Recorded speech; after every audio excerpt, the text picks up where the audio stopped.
നടിയെ ആക്രമിച്ച കേസിൽ ദിലീപിനെ കോടതി വെറുതെ വിട്ടിരിക്കുന്നു. കേസിൽ 1 മുതൽ 6 വരെയുള്ള പ്രതികളാണ് എല്ലാ കുറ്റവും ചെയ്തതെന്ന് തെളിഞ്ഞിരിക്കുന്നു. എറണാകുളം പ്രിൻസിപ്പൽ സെഷൻ കോടതിയാണ് വിധിച്ചത്. ശിക്ഷാവിധി ഈ മാസം 12-നാണ് അറിയിക്കുക. കേസിലെ 8-ാം പ്രതിയായിരുന്നു ദിലീപ്.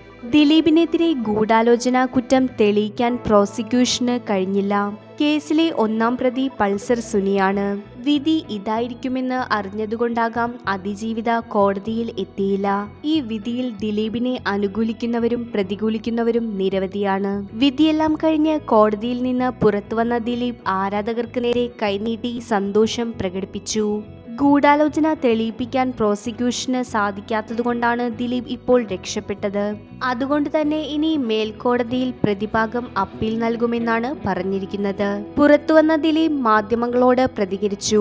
നടി മഞ്ജു വാര്യർ ഒരു വേദിയിൽ ഇതിൽ ഗൂഢാലോചന ഉണ്ടെന്ന് പറഞ്ഞതുകൊണ്ടാണ് തന്നിലേക്ക് ഈ കേസ് തിരിഞ്ഞതെന്നും ദിലീപ് മാധ്യമങ്ങളോട് പറഞ്ഞു.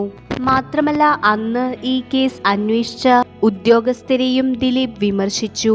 ദിലീപിന്റെ ഈ വിജയത്തിൽ ആരാധകർ ലഡ്ഡു വിതരണം ചെയ്തു. കൂടെ നിന്നവരോടും കുടുംബത്തിനോടും ആരാധകരോടും ദിലീപ് നന്ദി പറഞ്ഞു. ഇതൊരു താൽക്കാലിക ആശ്വാസം തന്നെയാണ് ദിലീപിന്. കൂടുതൽ വീഡിയോസിനായി ചാനൽ സബ്സ്ക്രൈബ് ചെയ്യൂ.